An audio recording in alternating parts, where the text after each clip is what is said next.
muitas pessoas que não tiveram essa frente, assim, essa coragem né? acabaram minguando aqui no Brasil.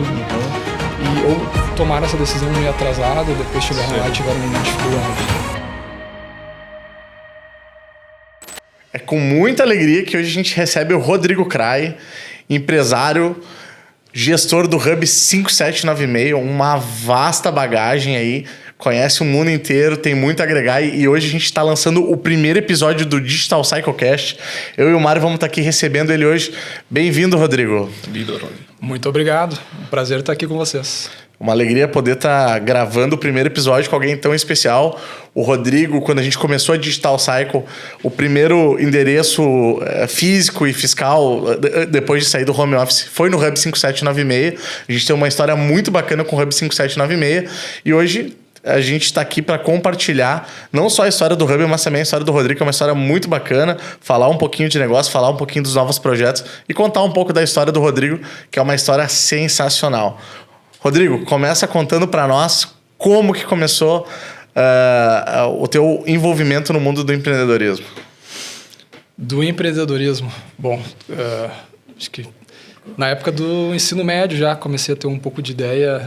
A gente fazia, na nossa escola tinha um ensino médio, no turno da manhã e no turno da tarde tinha um que era opcional, que era um técnico, né? Um tecnólogo que era de empreendedorismo com ênfase em informática.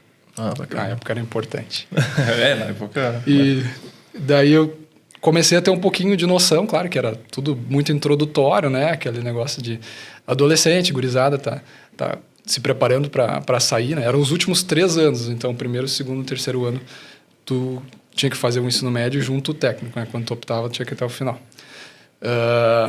E daí a parte final do técnico era fazer um estágio, né? Então, já comecei... Antes do final do técnico, a gente tinha que fazer um estágio, depois no final tinha mais um. Então, os 2 eu fiz dentro da empresa da família, que era uma companhia de calçados no Vale dos Sinos. E... começando com o básico, né? No negócio da família, né? Aprender de tudo, né? Do início... Do início ao processo. E essa foi a ideia, né, da família, né? Que conseguisse pegar do mais básico até chegar em um nível que pudesse ter algum tipo de gerenciamento sobre setores, né? Então, comecei aí com 16, fazendo o primeiro estágio, e depois 18 17 fiz o segundo, e depois me formei e comecei a estudar, fazer a universidade e trabalhar no negócio da família. Para isso... A gente viajava bastante, né? Porque o negócio era vender calçado para o mundo inteiro. Então... E tua função nesse então, já nessa época, era qual mesmo dentro da empresa? Olha, de tudo que tu conseguir imaginar, assim, mas desde fazer cadastros de pedidos, a etiquetar, fazer... Era o novo da família, né? Embarque de amostras, tu tem que começar entendendo o processo, né? Aí fazer visita em fábrica, vendo como que se produz um sapato do início ao fim, né? E depois começar a acompanhar a parte de comercial. Entender como que se vende, como que se faz um atendimento. Que aí foi quando começaste a viajar mais, né? Quando eu comecei a na viajar. Parte comercial. Mas isso era tudo bem... Era tudo misturado, assim, né? Acontecia ao mesmo tempo. Então, tu tava no escritório fazendo a parte de customer service, que a gente chamava, que era basicamente o background do negócio, né? Chegava um pedido, tu tinha que cadastrar todos os detalhes dele para ir para a fábrica. Aí tu já começava a ter um pouco daquele negócio de responsabilidade do peso das coisas, né? Porque eram pedidos com valores altos, então se tu errasse um cadastrinho ali, já dava um baita de um pepino. Era comprado materiais errados, o negócio era produzido errado, depois estouravam no teu no final. Então... E nesse processo duraste quanto tempo nessa função ali na empresa da família? Eu trabalhei para a família 7 anos. 7 anos, bastantinho, né? E hoje, uma coisa que a gente observa muito, até pelo contato que a gente tem, a gente conhece o Rodrigo quase 9 anos, né? Uma coisa que tu observa muito hoje, eu vejo como um dos grandes pontos assim, da nossa amizade é o teu ponto de relacionamento com as pessoas. Acredito que isso aí também foi fundamental lá atrás, quando tu assumiu essas demandas dentro da empresa da família. Isso é uma coisa que já é uma coisa tua? Ou foi uma coisa que tu desenvolveu no decorrer também do estágio lá no início? Eu acho que é um pouco dos dois. Assim, eu não sou uma pessoa assim, que é 100% de pessoas, né? Às vezes eu tenho essa parte bem introspectiva, que para mim no início foi um desafio e às vezes ainda é um desafio, assim, em questão de tá aqui falando, né? Tem câmera, tá sendo gravado. Ainda é um desafio, assim, para quem tem um perfil introspectivo. Mas tu aprende, né? Tu vai percebendo as coisas que te faltam, assim, vai vendo o que tu precisa aprimorar, enfrentando os medos. E até que idade tu ficou lá trabalhando com a tua família? Cara, boa pergunta. Agora, de cabeça, vai ser meio difícil de dizer, mas em torno aí de uns 25? Entre 24 e 25 anos. E a empresa familiar tem aquela demagogia que é um pouco complexo de se trabalhar, né? Pelo fator de que, querendo ou não, é o pessoal que tu tá na tua casa, Sim. É o pessoal que tá dentro da empresa, tem esse envolvimento 24 horas sem ter uma interrupção disso, né? Sim. Como é que foi para ti esse desafio de validar a família e validar ou tentar diferenciar esses momentos? É um desafio mesmo. Como tu disse, a gente às vezes tá em casa falando de trabalho, tá no trabalho às vezes falando de coisas de casa, né? E tu tenta separar, mas, cara, não existe separar 100%, né? Então, o relacionamento pessoal da família influencia em como a gente trabalha junto. Isso tu vê no decorrer da tua jornada, assim, né? Dos anos acontecendo. Conflitos, coisas boas, coisas ruins, enfim. Tudo acaba se misturando. Assim, um pouco, né? Tu tem que conseguir na tua cabeça separar um pouquinho, assim, o que tu puder, assim, porque briguei em casa, mas agora eu tô no trabalho e tipo, a gente tem que estar aqui resolvendo o problema, porque o cliente precisa receber o pedido dele e a gente tem que entregar, né? Sim. Mas é um desafio, né? Com certeza. E tu tem que dar o exemplo, né? Porque também tu tá ali como não como um cargo assim de o top da empresa, mas de certa forma tu tá representando a família ali dentro, mesmo que tu tá fazendo coisas simples, tá começando, de alguma forma é esperado que tu dê o exemplo, né? Que tu te comporte de uma maneira as responsabilidades são... E a pressão também por esse comprometimento com a família, né? Que é muito também maior. Não é uma expectativa, né? Da família que dê continuidade àquilo, né? Sim, com certeza. E falando em continuidade, né? E continuidade nessa expectativa da família, tu separou dos negócios da família, né? Chegando nessa fase ali dos teus 24, 25 que tu sai. Como é que foi isso? Porque, querendo ou não, por mais que tinha a dificuldade do relacionamento da família, tinha um conforto também por estar ali, né? Sim, claro. Os dois lados da mesma moeda, né? Sempre se teve uma expectativa grande, né? Que os negócios fossem continuados. Teve um momento em que as produções aqui no Brasil elas começaram a diminuir bastante, né? Função de câmbio, função de mercado, né? Parte fabril e valor de mão de obra, né? Sim. Aqui do Brasil começou a subir. E os pedidos começaram a migrar todos para a China, né? Então foi um período assim de transição forte para a empresa.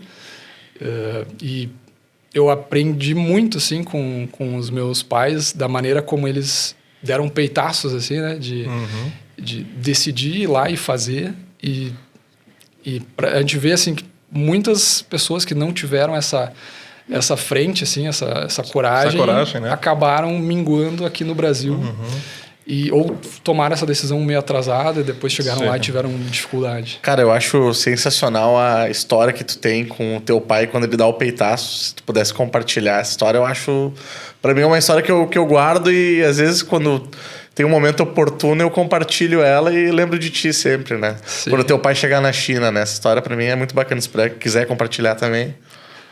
Foi... Agora não vou saber de cabeça também, mas eu acredito que ele lá em 2017, por aí, os clientes começaram a avisar que assim, tipo, vocês vão para a China, vocês vão perder os pedidos, né? Porque a mão de obra, o preço que a gente pode pagar, o preço que a gente quer pagar é o que está sendo oferecido lá na China, o que se encontra lá no mercado chinês. E, claro, tu sempre tem uma resistência, né? Tu pensa, pô, mas eu tô com a minha estrutura toda montada aqui, eu vou ter que ir para lá, eu tenho que fazer tudo que eu já fiz aqui, eu vou ter que refazer lá, né? Então... país que não conheço, com cultura diferente, legislação diferente. Tipo, é um momento da vida que tu estás confortável e, poxa, mudar totalmente teu negócio e tua vida em base a e tudo sempre funcionou ali, desafio, né? E daí a cultura é bem complicada. Até hoje é uma cultura muito distante da nossa, né? Mas na época era meio que desbravar, derrubar mato, assim, né? Tu tem que abrir o caminho, né? Tem que ser meio que pioneiro no negócio. E eles tiveram também um pouquinho de resistência, né? Que é normal. Mas quando chegou o cliente disse, olha, tá chegando o momento de botar pedido, vocês estão lá? E daí o que meu pai falou, a gente tá lá. E não tava. E daí eles foram correndo para lá. O cliente já avisou, vou precisar fazer uma visita, né? Fazer a reconhecimento, ver o escritório de vocês e tal, qual é a estrutura. E, cara, foram para lá e alugaram um prédio, jogaram umas mesas, uns computadores em cima das mesas, largaram os papéis, espalharam por cima para parecer que tinha alguém trabalhando. Uhum. Tentaram, assim, rapidão e começar a contratar gente, né? Daí o cliente chegou. O cara olhou assim, tinha um movimento, tinha uma vida ali dentro, mas o pessoal sacou que aquilo ali era enrolação, né?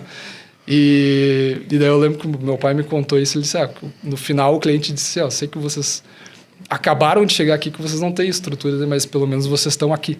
Então vocês vão receber o pedido, porque assim, se tinha um relacionamento de longo prazo, né? Os clientes sabiam que a empresa como um negócio visava por questões de qualidade, por questões de entrega. Era um parceiro, né? Um fornecedor parceiro de confiança, né? Exatamente, era um parceiro de confiança. Então, da mesma maneira como se fazia no Brasil, seria feito na China. Mas eles queriam saber que a gente estava lá, né? Que a gente estava lá instalado. E daí eles chegaram, assim, junto com nós. E tu chegou a morar na China, assim? Ou tu ficou algumas temporadas, alguns meses? Como é que foi o teu... Eram idas e vindas. Idas e vindas. A gente ia, ficava 2, 3 semanas, voltava, depois ia de novo. Então, eu até acabei não indo tantas vezes para a China, fui algumas só. Meus pais que iam bastante para a China, tinham os gerentes na época que viajavam bastante, acompanhavam lá. E depois, claro, eles foram se estabelecendo lá, né? Daí tinha uns brasileiros que moravam lá, que faziam parte da gestão. Mas algumas vezes eu fui para lá, um país bem interessante. E nessa tua bagagem cultural do mundo, quantos países chegou a conhecer, tu sabe? Eu nunca contei, assim, mas mais de 20, com certeza. Nosso negócio era vender, né? Para onde vendesse, não importava muito. O mercado principal era os Estados Unidos. Mas depois foi se abrindo Europa. Então, dentro da Europa, tu pega um carro, tu cruza vários países. Você está em um país diferente, né? Então, tu conhece muitos lugares. Depois a gente foi captando algumas coisas na Ásia, Filipinas, Japão... então, cara, que tu puder imaginar aí de lugar, eu já conheci, já fui, mas claro, tu ia a trabalho, né? Sim. Então, muitas vezes tu tava lá e tu acabava não conseguindo viver muito o país, mas ao longo do tempo tu ia voltando para os lugares, daí tu ia tendo uma noção. Tinha um pouco mais de tempo. Tinha um pouquinho mais de tempo. E depois de todo esse envolvimento, né, na empresa da família, como é que foi o teu desligamento disso? Como é que foi Teve um luto da família? Teve uma não aceitação no início? Eles te apoiaram nos projetos iniciais? Como é que foi isso? Teve um luto que eu acho que é natural, né? Da expectativa, né? Porque tu tá meio que matando uma continuidade de trabalho, né? Então, assim, tipo, a partir do momento que eles parassem de trabalhar, ou eles iam ter que arrumar um sócio sucessor, ou o negócio ia morrer, né? Daí esse luto foi passado, né? Mas teve apoio também, teve um trabalho em conjunto que foi importante. E nesse momento já tu tinha um projeto meio engatilhado, assim, tipo, eu quero parar de sair da empresa, da família para me dedicar a isto que é o que eu gosto, neste projeto, ou nesse momento foi sair sem ter nenhuma opção, sabe, algum projeto já definido? Na época, assim, da saída mesmo, não se tinha uma coisa muito bem definida. Assim, o que eu tinha... Era uma vontade de começar alguma coisa nova, né? Empreender. Esse negócio de empreender sempre foi uma coisa que a minha família impulsionou, assim, desde novo, assim, né? Eu lembro, quando eu era pequeno, a gente morava num sítio, né? No interior de Estância Velha. E lá, eles davam um incentivo, assim, de faz as tarefas. Para cada tarefa que tu fazia, tu ganhava, tipo lá, 50 centavos. Então, tipo assim, e das coisas que tu quer comprar, tu usa com o teu dinheiro. Tu compra com o teu dinheiro, se tu gastar com bobagem, depois tu precisar de alguma coisa importante, o problema é teu. Então, tu te administra e tu sabe que para tu conseguir o que tu quer, tu vai ter que trabalhar. Sim.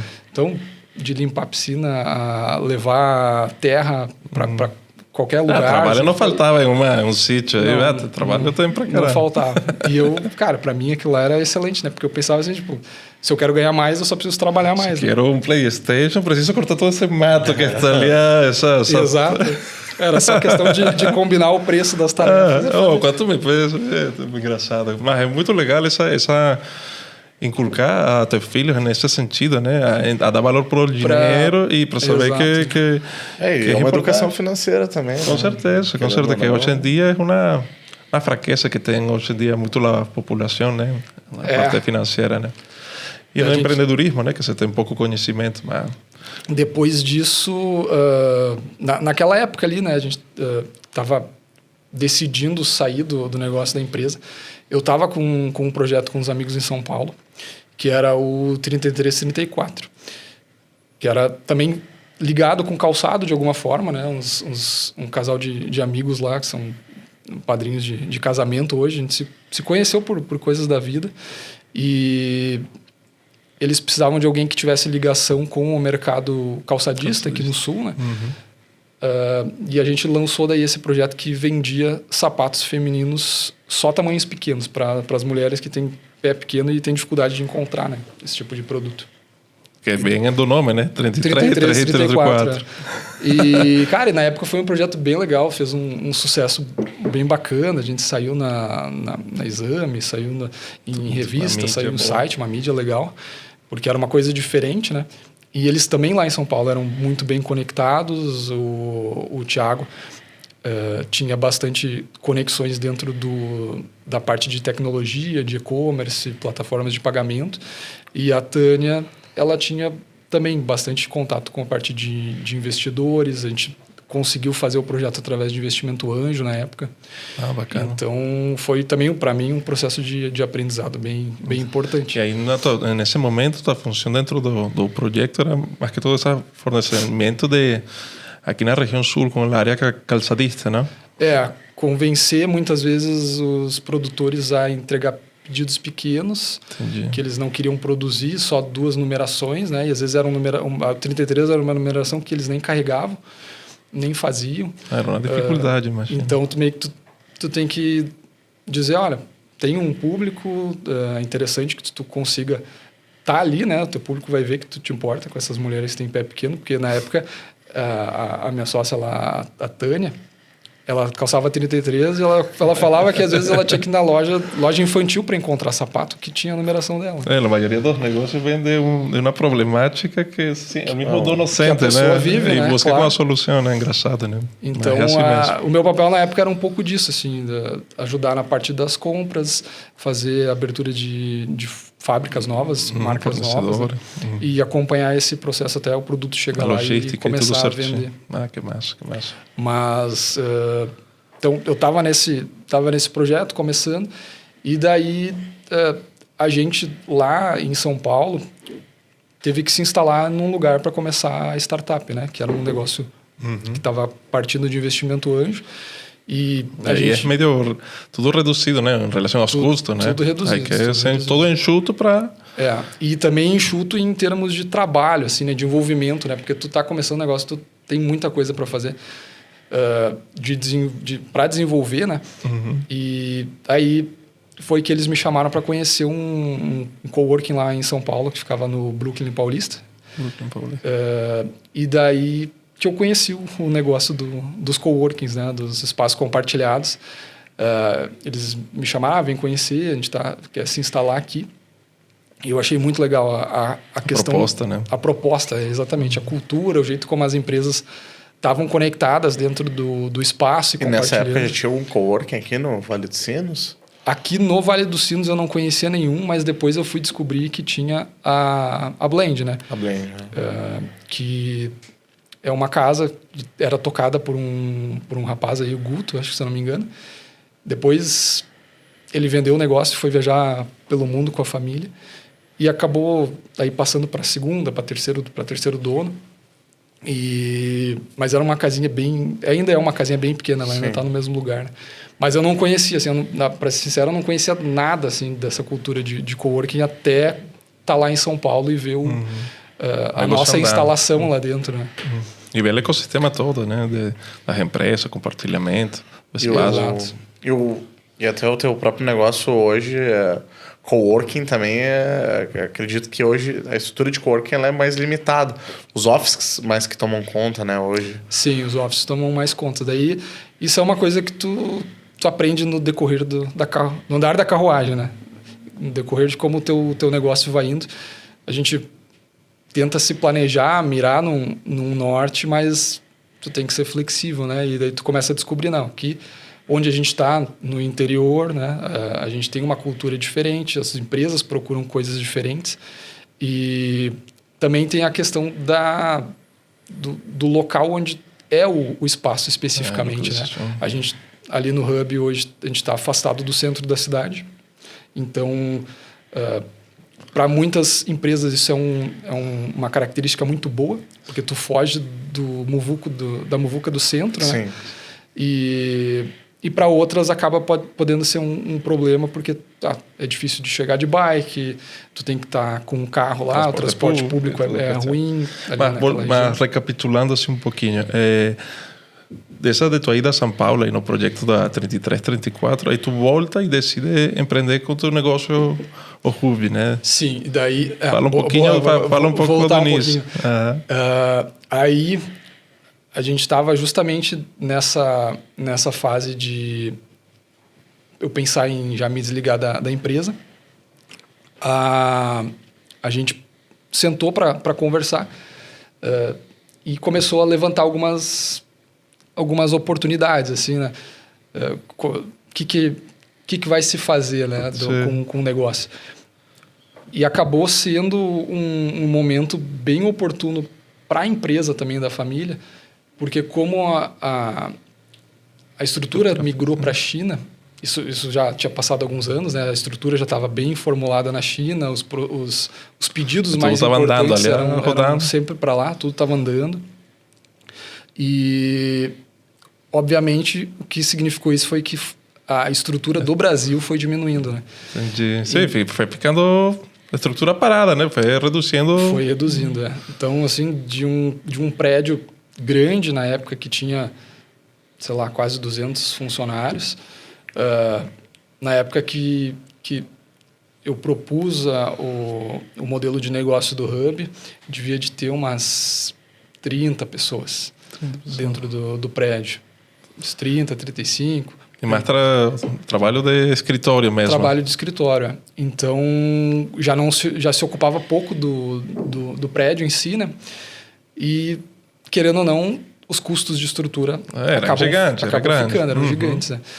E essa diminuição foi acontecendo naturalmente no decorrer do tempo, até que, cara, ficou quase que um prédio meio fantasma, assim, tinha 10 pessoas lá trabalhando no negócio. E a estrutura toda, a parte importante na China. Então, para o negócio da família também foi uma solução, assim, né? Porque daí propus o modelo de negócio do coworking, né? De dividir, compartilhar o prédio. Eu assumi os custos fixos, né? Toda a parte de manutenção. A gente definia daí a questão de tem que pagar um aluguel para isso, para aquilo. E eles ficaram daí dentro do prédio ainda com uma sede com espaço reduzido, né? Um escritório daí que eles escolheram onde eles queriam, quanto espaço. E o resto eu assumi para começar a fazer a Que tu venias com todas essas ideias do mercado de São Paulo, né? Que já tinha essa, Sim, e daí, visão. E claro, me imagino que de aí entraste no mundo, empezaste a consumir conteúdo em relação a como funciona esse tipo de negócio, né? Exatamente. Quando deu o clique, assim, que isso pode ser um mercado a ser explorado aqui, aí me debrucei em cima do negócio com a minha esposa e a gente começou a fazer aí mais especificamente o planejamento do negócio. Então, a gente estudou muito o mercado, estudou concorrentes, que na época aqui tinha poucos, né? Era São Paulo o negócio. Porto Alegre tinha um que a gente sabia, a gente foi lá visitar, depois a gente foi visitar os outros que a gente foi encontrando no meio do caminho. E desenhar, daí a gente começou a desenhar assim, tipo, eu acho que esse é um plano de negócios que pode ser viável aqui para essa realidade de prédio, né? Essa realidade para a gente conseguir aproveitar esse prédio aqui e fazer um negócio novo. Então, e daí foi o que tu comentou, né? A gente imaginou que ia ter um público para coworking, para a utilização das estações, né? Aquele negócio de girar estações de uso diários ou semanal, né? E acabou descobrindo que esse público aqui na região, para nós, ele é bem reduzido. E lá em São Paulo era coworking, assim, bases e tudo mais, ou também tinha já esse movimento dos offices? Das salas. Ele já tinha alguma coisa mais pequena, assim, eram os offices lá, eram cubículozinhos assim de vidro, só o vidro, assim, não tinha nem privacidade, então enxergava tudo que os outros estavam fazendo. Mas tinha uma pequena divisória, assim, e daí as estações de trabalho. Coisa de 3, 4 bases ali. Pessoal. Isso aí. 2, 3 lugares. Bom, então dentro do negócio aí, teve essa migração, né? Tipo, agora hoje em dia tu não o consideras como um coworking ou mais um complexo empresarial, né? Um complexo empresarial, exatamente. A gente tem um espaço de coworking e tem os offices para atender as duas necessidades e trabalha também com a parte daí de escritórios virtuais. Bacana. Quem só precisa do endereço fiscal, por exemplo.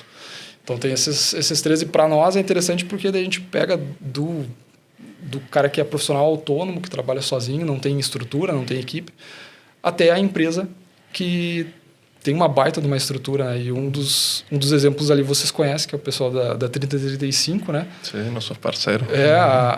Eu lembro, cara, quando a Fernanda começou no coworking ali, com uma estação individual. Olha só, não sabia disso. Eu sempre sentei ali no coworking, até hoje eu sento no coworking, né? Porque eu gosto de ver o movimento, o pessoal que tá entrando e saindo, e as pessoas chegam fáceis até mim, né? Tipo, não tem que bater numa porta ali, eu tô sempre ali disponível. E daí a Fernanda entra ali numa estaçãozinha. Alguns anos depois, eles começam a se estruturar e também modificam o modelo de negócio deles. E hoje tu vai ver lá, cara, numa baita de uma sala, com uma equipe grande, né, bem estruturada, com um mercado grande que eles atendem. Então, essa questão da infraestrutura poder atender do início até as demandas um pouco mais complexas das empresas de médio porte, digamos, para nós é interessante, porque a gente acompanha esse movimento. Assim, tem outros exemplos assim, né, de pessoas que começaram... E tu logo vai crescer também em todo esse processo, né? Isso, a gente acompanha o processo. Por isso que tem muita gente que... O Complexo agora está fazendo 10 anos e tem gente que vai estar fazendo 10 anos com a gente ali dentro. Sim, tem gente que está desde o início lá. Até contar um pouquinho assim como foi o primeiro ano do negócio, assim, o primeiro momento, assim, depois que diste el start, inauguraram. Conta-nos do início, assim, como as dificuldades, assim, os primeiros clientes. O primeiro ano é meio engraçado, né? Porque tu tem muita expectativa e poucas certezas, assim, né? De como que o mercado vai te aceitar, como que as pessoas vão te ver ali, né? A gente não sabia exatamente o que ia acontecer, né? A gente preparou da melhor forma que podia. Estruturei dentro do prédio o segundo andar, onde já tinha uma configuração um pouco mais voltada para escritório. E a gente fui dividindo os espaços e, cara, trabalhando um pouquinho de marketing, comunicação, contatando empresas que eu conhecia, que tinha contato na época, né? E dizendo, vem conhecer, vamos tomar um café, vem... Sim, qualquer tipo de conhece mídia alguém que para está divulgação. precisando. Na época, a questão de mídia social também era diferente. Estava bem 10 anos no atrás, início, praticamente. E começou assim, cara. Eu sentado no computador, depois de fazer toda essa função, essa preparação, esperando que os clientes iam aparecer. E daí tu espera um mês, no primeiro mês não aparece ninguém. No segundo mês aparecem uns curiosos. Assim, daí, tipo, mas não fecha. E daí ali no terceiro mês, eu lembro que a gente fechou o primeiro cliente, e daí fechou o segundo, e daí começou um indicar o outro, e, cara, a partir dali o negócio começou a fluir. O Hub, desde o início, assim, quando a gente foi para lá, o Hub tinha... Acho que estava no segundo para o terceiro ano. Desde o início, ele sempre teve uma proposta de oferecer a parte do conforto, a parte criativa, de oferecer vários ambientes, de ter toda a parte funcional. Hoje, que uma empresa, quando ela não está, por exemplo, nós aqui, a gente que tem que fazer o café, né? Tem que vir alguém para limpar. Isso já foi do plano de negócio inicial de vocês, de olhar para os outros coworks e falar, cara, vamos adaptar isso aqui dentro, para a empresa que está aqui, ela focar só na empresa, para todo o back-office da empresa, que é mais da parte do atendimento mesmo ali, nós que vamos fornecer. Isso, seria legal dar um resumo assim, de todo o que oferece para teus clientes, aí, o espaço. Né? Que nem tu falou, né? A questão da minha sócia lá de São Paulo, né? Que nasceu de uma necessidade dela, né? Eu vi através daquele projeto a necessidade, cara, da empresa não precisar se preocupar com detalhe de escritório, para tu focar no teu negócio. E a partir dali, isso já abriu um pouco a mente, assim, de coisas que precisariam estar funcionando e estarem inclusas dentro do plano, para que as empresas que estivessem lá focassem só no negócio delas, não precisassem se preocupar com nada de detalhe, assim, a recepcionista deu dor de barriga, não conseguia a pessoa para limpar, a máquina de café estragou, a internet parou. É até engraçado que porque... tu imaginar, né? Até lembro, querendo ou não, para nós foi no início assim, dessa formatação da nossa agência, um espaço físico, né? Sim. Eu lembro que eu fui um sábado, não sei, estava em casa sem fazer nada, já Nicolas e eu tínhamos combinado de fazer essa migração, de buscar um espaço físico para nós, para a agência. Lembro que fui com minha esposa, não chegou a ser um sábado, foi um dia da semana, assim. E lembro que tu que me atendeu, me levou a conhecer o prédio, toda a gente a fazer o tour. Sim. Eu me senti muito bem acolhido por tua parte, assim, a hora de nos apresentar o prédio e olhar todas as soluções que tinha incluso, né? No espaço onde falei para Nicolas no momento, poxa, um preço muito competitivo no mercado. Não temos que fazer nada. Tipo, tem limpeza inclusa, café, estacionamento fechado, segurança, luz, recepção para receber encomendas, pedidos. Como se chama o código postal?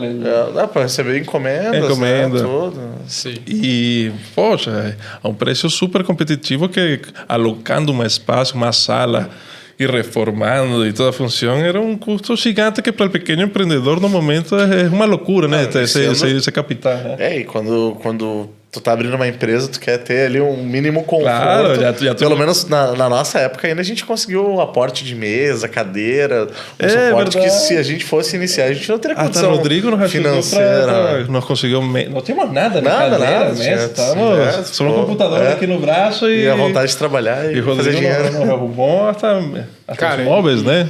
E isso é muito legal de ver... Claro, hoje vocês não estão mais com a gente dentro do complexo, né? Mas essa trajetória toda que vocês passaram, cara, de uma certa forma, a gente fez parte de grande... Sim, com certeza. Um grande pedaço da história da digital, né? E de várias outras empresas também, né? A gente conseguiu ver esses movimentos, vendo o pessoal crescer, se descobrindo, às vezes, até como empreendedor, né? Descobrindo os desafios, né? do negócio, começando projetos... Essa parte é uma das, acho que, dos momentos mais gratificantes, assim, tu vê onde as empresas estão hoje. Depois a gente vai estar compartilhando, né, o perfil junto na chamada, né, desse episódio que vai estar no YouTube, mas para o pessoal entender também o tamanho do Hub, né, quantas empresas hoje estão lá dentro, qual é a capacidade máxima que está, se está, né, acredito que se não está, tá próximo, pelo que tu tinha me comentado, e também o endereço fiscal, né, para quantas empresas tu está prestando esse serviço hoje também. Fisicamente instaladas hoje a gente está em torno de 40 empresas. O complexo como um todo ele tem 2.500 metros quadrados, né?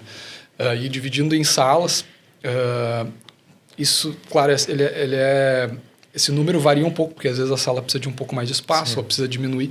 Então, às vezes, de 2 salas a gente faz uma, ou de uma a gente divide. Então, esse número de salas ele é bem variável.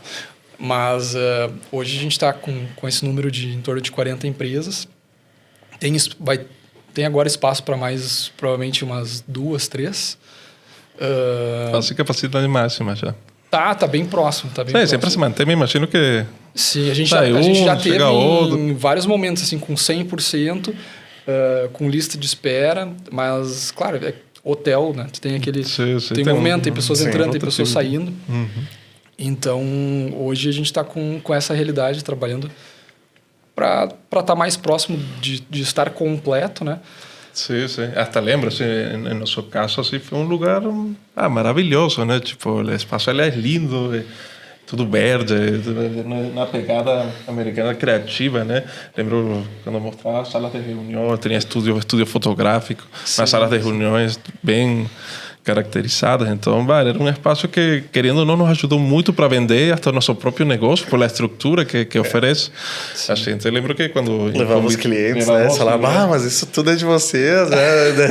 E eu já aproveito, né? Pegar no site, pegar a foto do prédio e já botar a foto na sala de reuniões, como se fosse a estrutura toda. Ou o showroom, né? O showroom também. Já fechamos vários negócios. Mas essa é a ideia, assim, das empresas se adonarem do prédio, né? Todo, do espaço, da história que aquilo ali tem, da estrutura, e conseguirem passar um profissionalismo, né? É um prédio, um espaço que ele dá um certo respaldo para as empresas. E não só para fora, internamente também gera muita conexão, né? Um dos intuitos teus é gerar essa conexão entre os residentes lá, né? Tu não tratas como clientes, tratas como residentes. Exatamente. E eu lembro de muitos projetos internos que até seria legal que tu que converses um pouco desses projetos. Eu lembro que tinha café e negócios, tinha bastantes palestras com convidados que a gente se reunia, as festas também do fim do ano, do shopping, né? Conta-nos aí desse ambiente interno, assim, para quem não conhece. Assim. Bom, a gente está em Campo Bom, né? No meio de um espaço de preservação lá. Então, o complexo está meio que instalado dentro do mato, né? Então, é um prédio grande rodeado por área verde. E ali, internamente, a nossa ideia era que a gente conseguisse fazer os clientes encontrarem todas as necessidades deles sem ter que sair do prédio, né? Então, a questão de sempre procurar empresas de diferentes nichos, para nós era uma prioridade, né? Quanto mais diversificado, melhor, porque daí tu encontrava... Não chega a ser conflito, eles são meus concorrentes, eles oferecem o mesmo que... Isso era engraçado. Uma questão que no início eu tinha um pouco de dúvida, assim, de como que as pessoas dos mesmos nichos iam se enxergar, se relacionar ali dentro, e depois acaba meio que o ambiente seleciona quem está lá dentro. Porque assim, as pessoas que têm essa mentalidade de que o teu concorrente está ali, elas acabam não ficando. Não dura, né? Não duram. E fica quem realmente enxerga que tu ter uma empresa da mesma área pode ser uma coisa boa para ti. Pode ser um potencial parceiro, vocês podem trocar ideias, trocar figurinhas. Nós mesmos, a gente chegou até com 6 agências lá dentro, né? E a gente trocava muita figurinha, né?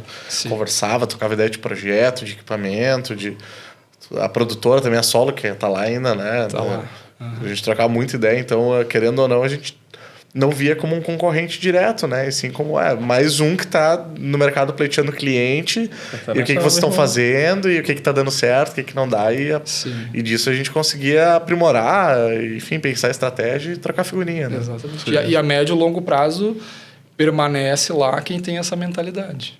Porque quem é um pouco mais avesso a essa questão, logo sai, assim, completa o primeiro ano e sai do espaço. Cumpre o contratinho e basta. Contrato, E falando, né, enfim, a gente fala muito de coisa boa, mas chegou até um momento assim que tu ficou meio preocupado, com incerteza nesses 10 anos aí de história que estão para fechar. Temos um histórico pelo menos no estado, no mundo, né? Tipo, passamos vários momentos difíceis, né? A nível pandemia e tudo mais. Gente, coisa.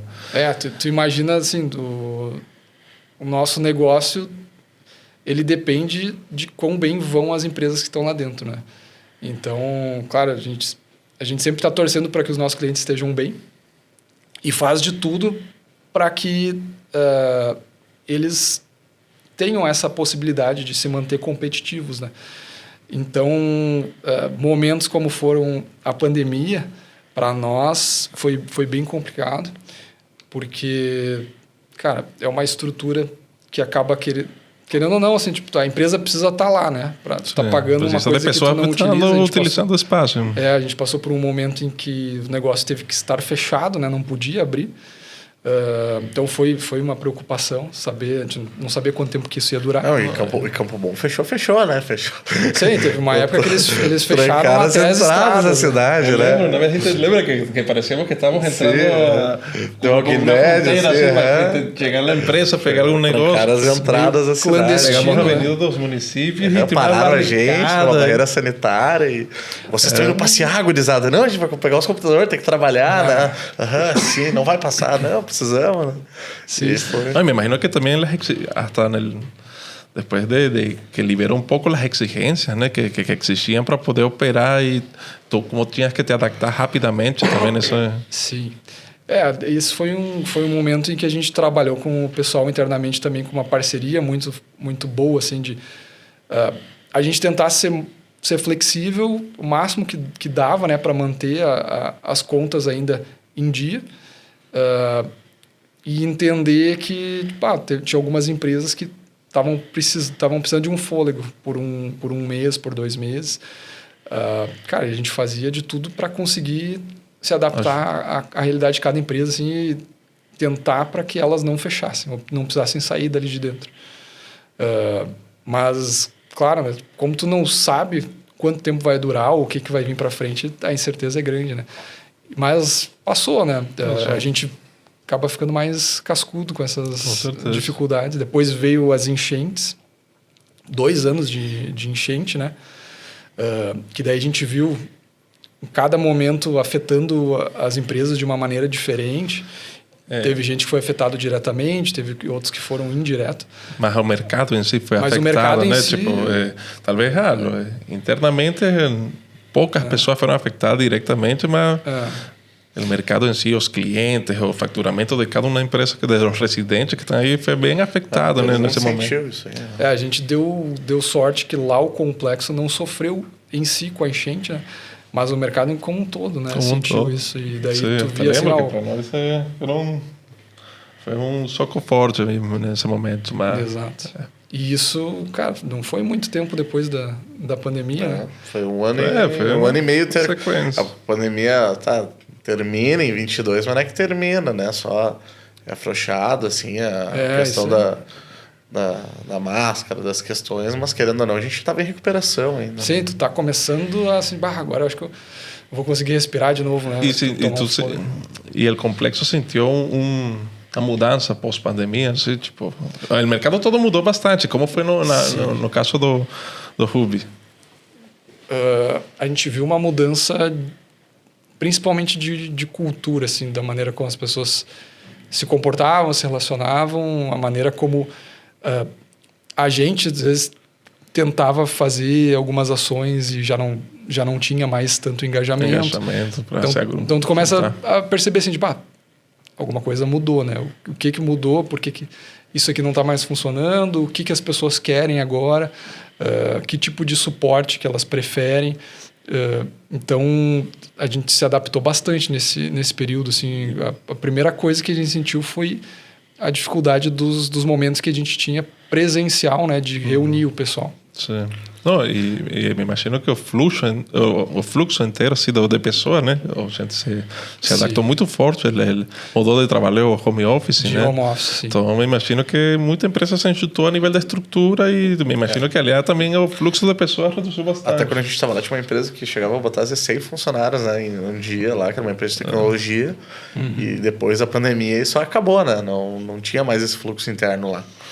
Daí eram realidades que o pessoal tinha parte da equipe já em home office e manteria, assim, não tinha nem perspectiva de trazer eles para dentro do escritório.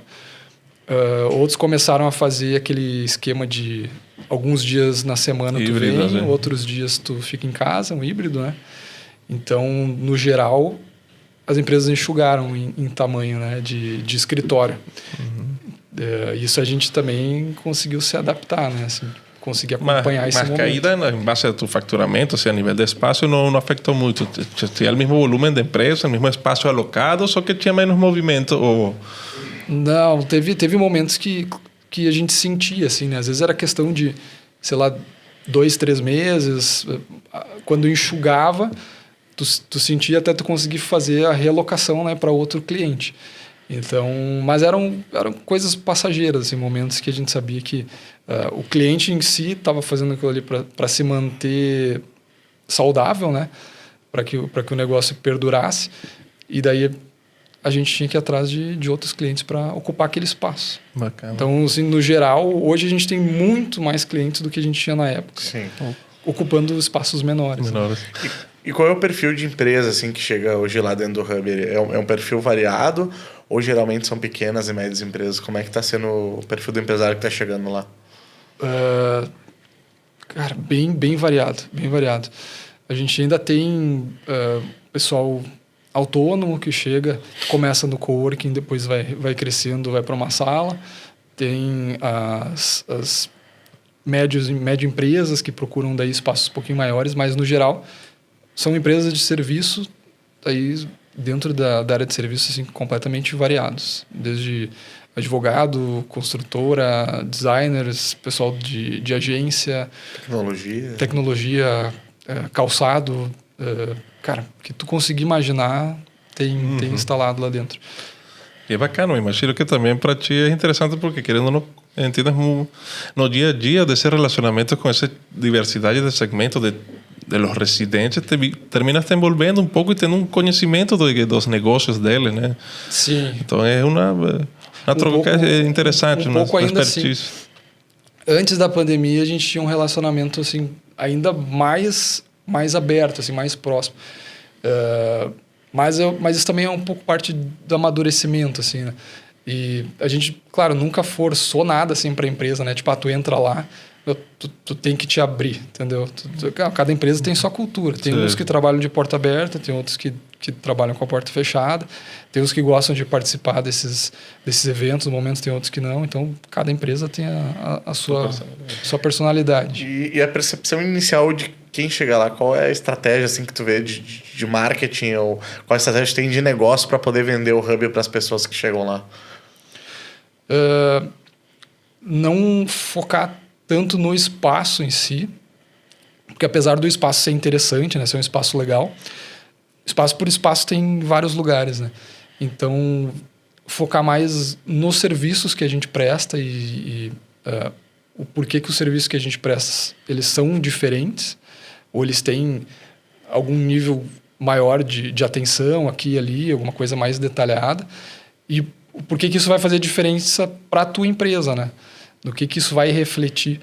Porque na prática mesmo, as empresas vão sentir isso depois que elas estiverem instaladas lá dentro e estiverem vivenciando, né, isso no dia a dia. Daí tu vai ver, tipo, puta, eu não preciso me preocupar com mais um monte de coisa, né, cara? Agora eu posso focar só no meu serviço.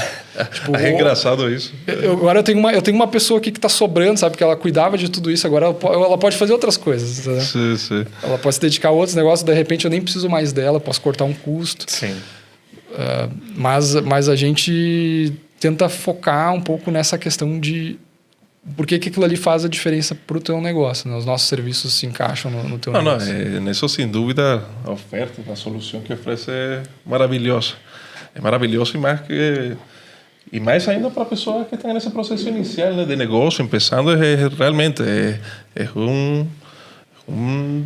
uma baita solução assim, para qualquer momento do negócio. E criar com isso uma experiência, né, para as empresas que estão lá dentro, elas terem não só o espaço, o serviço, mas elas vivenciarem uma experiência ali dentro. É quase um hotel de empresas, né, cara? Hasta lembro que nós quando migramos de allá, querendo não por a questão de uma decisão mais por logística, né, a nível de pessoas e tudo demais. Querendo não, o espaço é maravilhoso e só para nós no momento foi uma questão estratégica de localização para o negócio nosso. Claro. E lembro como nós batimos no início, né? Quer fazer café. Tem que tirar o lixo. Que tirou o lixo. Pô, não comprou um saco de lixo lá. Porra, tá sujo pra caralho. Tá vendo? Até 2 meses que até tu entendeu o fluxo, que nem aqui a gente tá numa sala de 146 metros quadrados. Imagina lá, são 2.500. Até tu entender um fluxo para manter o lugar limpo, para tu tirar o lixo, para tu saber. Querendo ou não, toma um tempo. E não é pouco. Comprar o papel higiênico. Isso que assim, a gente mesmo faz a recepção de quem vem até nós. Lá tem uma estrutura que atende quem vem, atende as transportadoras, porque tem clientes lá que enviam as amostras, né? Que recebem. As pessoas também, os residentes que recebem as coisas. Movimento de mercadorias. Então, aqui hoje é um processo que a gente tem interno, né? Mas lá é uma facilidade. Outra coisa, sala de reunião. Né? Sim, quantas vezes... Lá a gente conta com... São 3 salas de reunião. 4 salas de reunião, né? Mais os espaços de eventos. Mais os espaços de eventos do showroom, né? Então, assim... São vários ambientes para eu poder adaptar a reunião que eu quero. Se eu quero uma reunião mais séria, se eu quero uma reunião mais despojada, eu consigo encaixar dentro, né? É isso aí. Lá da estrutura que o Hub oferece, né? Então, essas coisas são diferenciais que, quando tu não tá lá, tu nota a diferença, né? Sim, com certeza. Mas, essa questão, desde o início, era uma preocupação nossa, né? Eu já imaginava que a gente atenderia empresas de tudo que é área diferente, né? Dentro da parte de serviço, assim. A gente estava buscando isso, então a gente tinha que estar preparado para isso, né? Então, tem um advogado lá que precisa de um espaço mais sóbrio para fazer o atendimento. Tem o pessoal da agência que precisa de um espaço que seja mais criativo, que tenha mais informação. Então, para cada coisa que tu vai fazendo, tu ter ambientes que atendam essa diversidade, né? Tem profissionais que ministram cursos, né? Já teve evento de lançamento lá no showroom, então consegue absorver todas essas frentes. Dá para absorver absolutamente. Lembrou que a questão de foto, ensaio fotográfico, vídeo, curso, sala de... A gente usou bastante lá. A gente sabe que usou bastante toda a estrutura. Todos os espaços possíveis. Sim, mas essa é o nosso objetivo, assim, que o pessoal utilize o espaço por completo, porque é aí que tu entrega valor, né? Com certeza. Se é uma empresa que está lá, mas que acaba não utilizando muito a infra, né? Isso às vezes até nos preocupa um pouco, porque a gente quer que o pessoal realmente tenha propriedade sobre o lugar, né? O Hub, além também de ser uma das maiores estruturas, né, de coworking do Vale de Sinos, foi a primeira da América Latina que teve 100% de energia solar na estrutura, né? Sim, da época que a gente instalou, a gente fez uma pesquisa e não descobriu nenhuma outra que tivesse migrado todo o consumo de energia para energia renovável, né, para energia solar. Isso foi uma pegada sustentável também para se comunicar com o ambiente que está inserido? Ou redução de custo, aproveitou um período? Como é que foi isso? Né? Tudo junto, com certeza. Aproveitar, porque a gente sempre teve essa pegada de cuidar do ambiente lá, né? A gente está instalado dentro de uma área de preservação e a gente quer ter uma pegada mais leve, né? Então fazia todo sentido. Economicamente também fazia sentido, porque em questão de 5 anos, pelos estudos que a gente tinha feito ali, era um projeto, um aporte que ia se pagar. E até lá, tu fazia o planejamento, né, para conseguir passar por esse período, mas nos dois sentidos, né? Ele tá conectado com a nossa maneira de pensar e de ser e economicamente também, né? Sim. E tem alguma tendência, cara, que tu tá mirando assim para o futuro? Alguma inovação, alguma novidade que tu vai buscar lá para dentro do complexo? Querendo ou não, desde que a gente frequentou lá 8 anos atrás e o arquivo histórico que a gente pegava antes de nós, ali 2 anos, desde o início, já sempre foi um lugar que ele saía fora da curva aqui da região, né? De entrega, de estrutura. Tem alguma coisa que tu tá pensando agora em adaptar para esse novo tempo ou tu vai focar em novos projetos? Porque a gente vai falar isso um pouquinho também, o Rodrigo tá com outro projeto que a gente vai conversar daqui a pouco. Mas a gente quer saber a gente quer saber um pouco da visão dele, né? Sim. Sempre tem coisas novas assim para se incluir, né, dentro do negócio.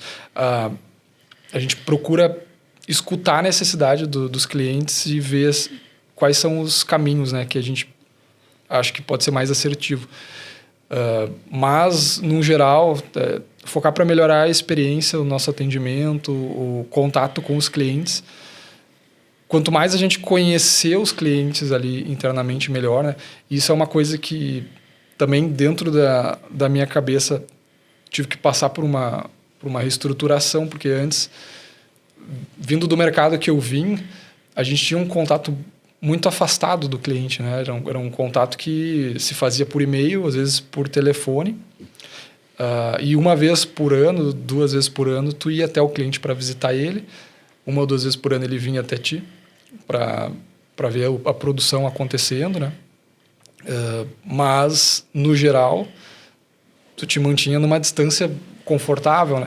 E dentro desse negócio que a gente tem hoje, a gente vive o dia a dia inteiro ao lado do cliente. Então, isso nos apresenta oportunidades e também desafios, né? Mas, na maior parte do tempo, é a oportunidade de tu realmente conhecer o teu cliente, tu conseguir te conectar com ele, ver, tipo, além do negócio dele, o que mais que ele está procurando, quais são os próximos projetos dele, quais são os desafios que ele enfrenta, não só no sentido do espaço, mas às vezes, cara, tá precisando de um aporte financeiro, tu tem um contato de alguém, tá precisando de um contato dentro do banco, precisa se conectar com uma empresa de um nicho completamente diferente que tu conhece. Essa questão da gente conseguir estar num contato mais próximo é uma coisa que a gente procura e quer conseguir cada vez mais. Na pandemia se perdeu um pouco isso, as pessoas, as empresas se afastaram um pouquinho, né? Sim. Se voltaram um pouquinho mais para si, assim, né? Mas a gente quer focar um pouco nessa questão de conseguir entender a fundo quem são os nossos clientes, o que eles estão fazendo. Isso é fundamental, né? Tipo, sempre estar na busca de tu principal cliente, as respostas e os sinais para essas mudanças do mercado e essas necessidades e a gente conseguir se adaptar ao negócio, né? Exato. E agora, Rodrigo, quais são os novos planos para o futuro? Conta um pouquinho do teu novo empreendimento, teu novo projeto, teu novo negócio. Tu que gosta de lidar com empresas e pessoas, agora também vai lidar mais ainda com pessoas com esse novo projeto. Conta um pouquinho para nós. Então, cara, isso acho que tá muito ligado a momento de vida, né? A gente vai passando, obviamente, por um amadurecimento, tu vai te descobrindo, te desenvolvendo, e eu vi, de certa forma, eu e a minha família, né, minha esposa, nossos filhos, que a gente estava chegando num momento de transição também, né? E pessoalmente eu comecei a detectar que essa transição tinha um pouco a ver com a minha infância, assim, do lugar de onde eu vim, de onde eu me criei, com a minha mãe, com meu pai, com meus avós. E eu vi que tinha uma vontade assim, de me voltar mais para o interior. Então, parecia que tinha alguma coisa me chamando assim, né, para essa questão. E daí também a gente começa a conversar, a levantar para ver se tipo, os objetivos se alinham, se a vontade é mútua, se não é só uma vontade minha, né? E aí a gente começou a pensar em um projeto que está rolando agora no interior de São Francisco de Paula, que é na Serra Gaúcha, que é o Rancho Austral. Rancho Austral. Ele surgiu como um espaço para ser um local de refúgio para nós. Só que, cara, o espaço ele é tão legal que a gente gostaria de dividir isso com mais pessoas, né? Então, a gente está em fase de planejamento de território agora, e a ideia é conseguir trabalhar lá também com um projeto para Airbnb, com cabanas para locação, para as pessoas poderem vivenciar o espaço. Olhou muito Yellowstone, né? Gostou da locação? Cara, que legal. O Yellowstone, para mim, cara... Eu gostei, mas também eu achei muito drama, cara. É uma família com muito problema, aquela. E eles têm uma tendência bem violenta para resolver os problemas deles. Mas claro, a natureza chama, né? Para quem já viveu isso, quem teve isso essa conexão, na infância, acho que mais ainda. Então, era uma vontade grande, assim, da minha esposa. E a gente gostaria também que os nossos filhos pudessem vivenciar isso que a gente viveu. Porque a minha esposa também veio do interior. Ela passava muito tempo numa cidade que provavelmente vocês nem escutaram, que é a Cidade da Mata. Que é no interior do interior. Nunca escutei. Onde as madeiras viram pedra.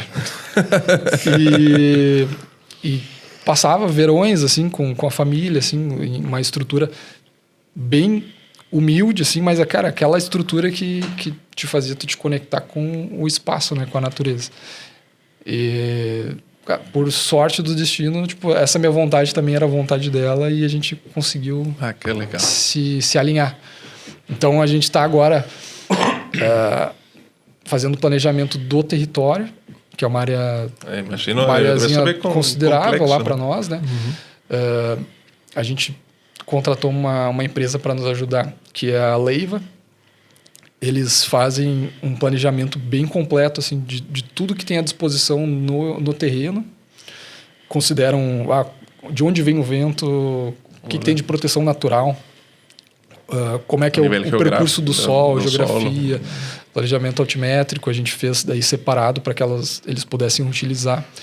E daí eles vão te dizer assim, cara, o melhor lugar para tu botar tuas estruturas é aqui, por isso tem que estar voltado para cá. E isso te dá um pouco de segurança de tu saber assim, tipo, não vou botar uma casa num lugar errado, entendeu? Porque depois que tu constrói uma coisa e tu te dá conta que aquilo tá no lugar errado. Tá louco. E até para segurança do que é construindo, né? Exato. Então, a gente tá nessa fase do projeto agora. Estamos fazendo a limpeza de terreno, porque era um espaço que ficou muito tempo abandonado. E a minha esposa, como é dessa área de lançamento digital e marketing, daí ela quis fazer a frente de mostrar no Instagram esse processo todo, né? Para as pessoas poderem acompanhar desde o momento de antes, né? Quando a gente recém chegou lá e estava conhecendo o espaço, até agora que a gente está desenvolvendo o projeto, e depois quando tiver algumas construções, quando as pessoas estiverem podendo ir lá, né? Qué bacano, ¿no? Y a nivel de marketing es una estrategia fantástica porque va creando una audiencia, ¿no? Va creando una conexión con el espacio que está viendo ese proceso, que es muy satisfactorio ver como as coisas hoje em dia, assim, mesmo por internet, por um vídeo, como vão pegando forma, né? Cara, é muito legal isso. E ver também que tem várias pessoas que estão num processo parecido com a gente, porque a gente recebe as mensagens do pessoal no Instagram. Diz, cara, eu tô querendo ir pro interior, tô querendo, eu e minha esposa estamos querendo... sonho também. Também estão com um sonho de um rancho, de um sítio. Como que vocês fizeram? Eles nos perguntam daí quanto custa, onde vocês olharam, quem ajudou a olhar o terreno, a escolher...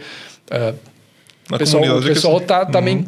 Daí tu vai juntando pessoas que têm esse sonho parecido. E essa empresa de engenharia tu já conhecia ou foi uma coisa que tu descobriu e falou, cara, olha só, muito completo para eu poder fazer isso? Como é que foi? A gente procurou pela necessidade, porque o nosso medo era justamente colocar uma coisa num lugar onde a gente se arrependesse depois. E daí, tipo, as estruturas, elas são meio que permanentes. Né? Exatamente. Então, a gente também, por não querer errar, a gente decidiu se planejar um pouco mais, né? Como um profissional é especialista na área, né? Exato. E daí elas te dão um suporte das questões ambientais, né? Tipo, o que tu pode, o que tu não pode fazer, para tu não te prejudicar também nesse processo, né? Cara, é um trabalho bem interessante. A gente vai tá mostrando, né, esse processo todo no Insta ali, Rancho Austral. E o nome vem de uma das viagens que eu fiz para o Ushuaia, né? Que a gente passava ali, tem uma carreteira austral, né? Que é a carreteira que te leva mais ao sul. O austral é o ponto mais ao sul, né? É o contrário de boreal. Então, a gente quis trazer um pouco o conceito do rancho, ele tá voltado um pouco a isso, né? Uma cultura gaúcha, mas não só o gaúcho aqui, né? Regional, assim. Só o regional. Sim, a gente tá trazendo junto a cultura do gaúcho da Argentina, do Chile, dos vaqueiros, né? Sim. E, claro, gaúcho. O gaúcho, né? que eles chamam.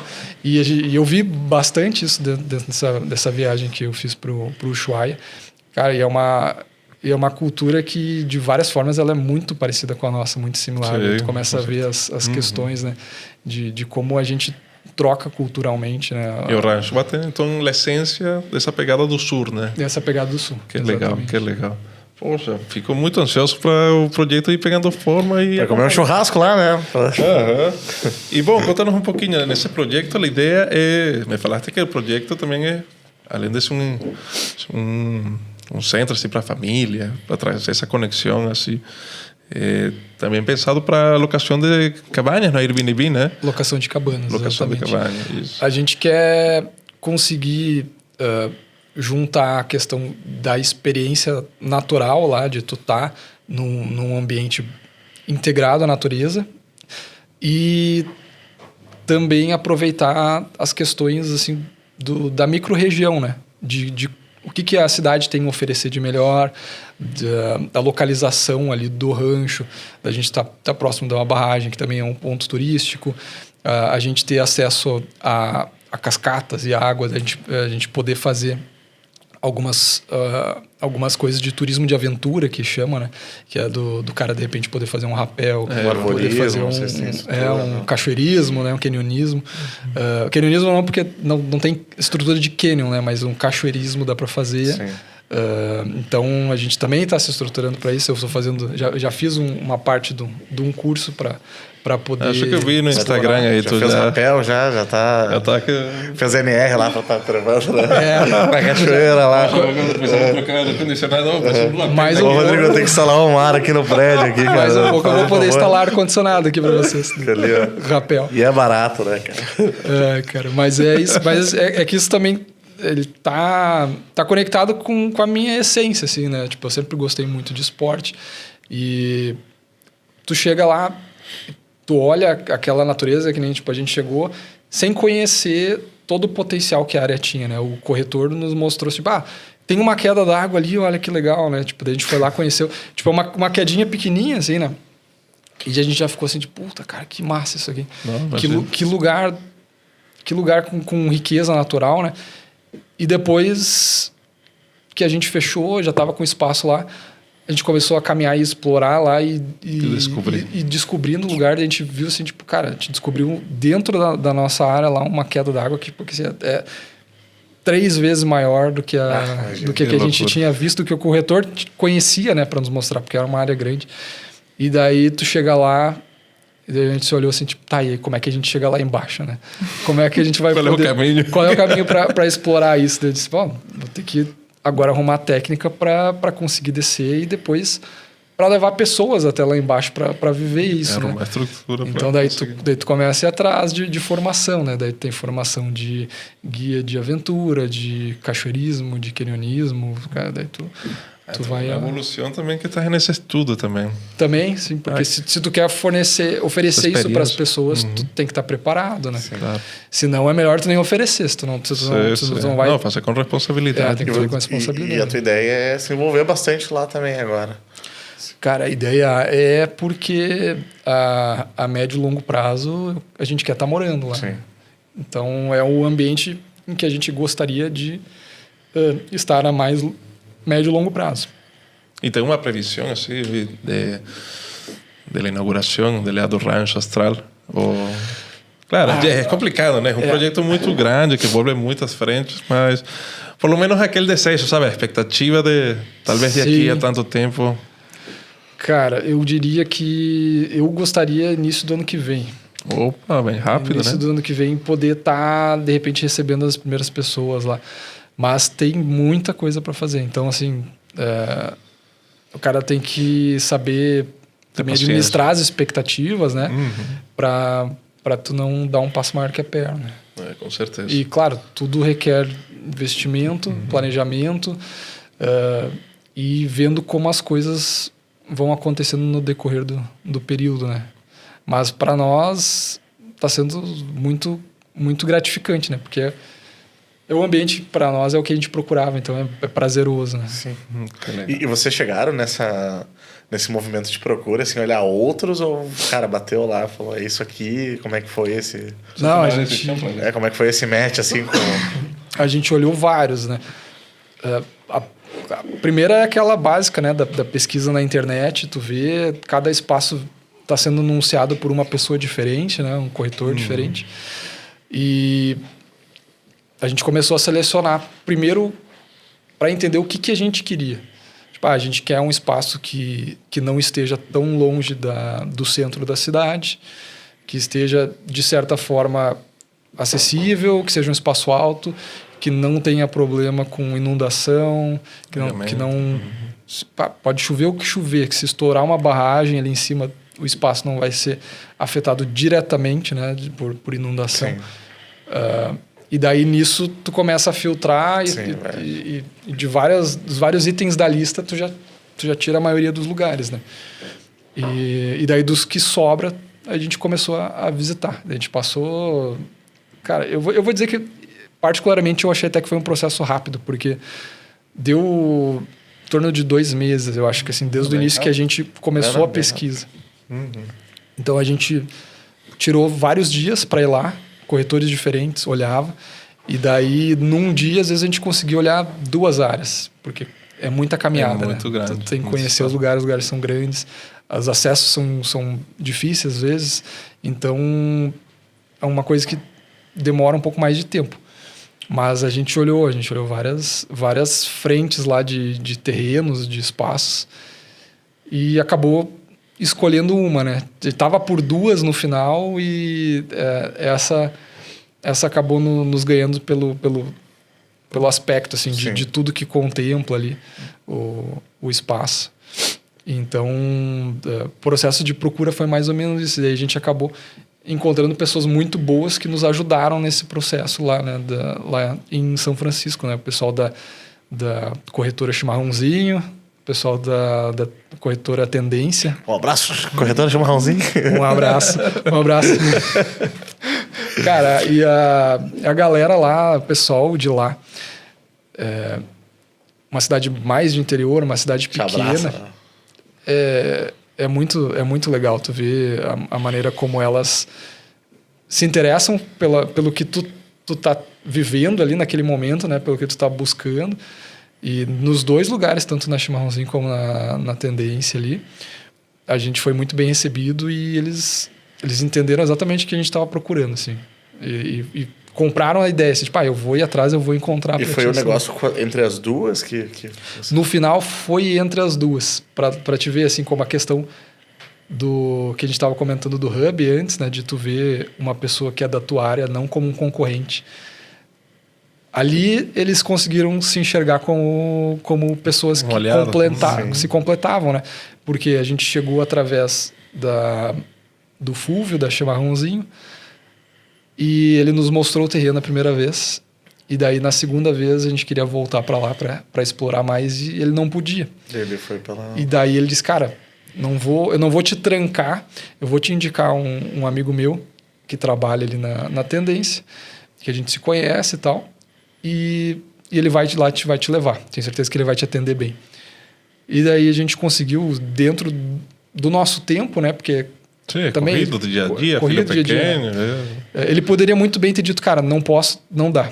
Mas em vez de fazer isso, ele disse, não, eu vou te dar um jeito, eu vou te conectar com alguém que massa, pode fazer como a vida é engraçada nessas horas, né? Porque é uma coisa que, querendo ou não, é o teu trabalho, né? Fazer essas conexões, enfim. Exato. O que a gente falou o que hoje funciona lá dentro do Hub quem se abre a isso, né? A gente também exemplo próprio, a gente tem muitos amigos lá que são da área de comunicação, né? E Sim, exatamente. tem um bom relacionamento e vão ser nossos clientes aqui no estúdio também.